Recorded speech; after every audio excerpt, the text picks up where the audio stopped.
గంగా జలము తెచ్చి నీకు అభిషేకము చేతునంటే మరి గంగా జలమున చేప కప్పల ఎంగిలంటున్నావు శంభో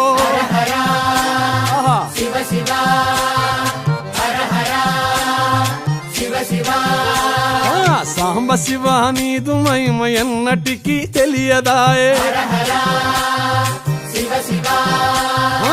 ఆవు పాలు తెచ్చి నీకు అర్పితము చేతునంటే ఆవు పాలన లేక దూడల ఎంగిల్లంటున్నావు శంభో ఓహో గట్టిగా అదే సాంబ శివ నీదు మహిమ ఎన్నటికీ తెలియదాయే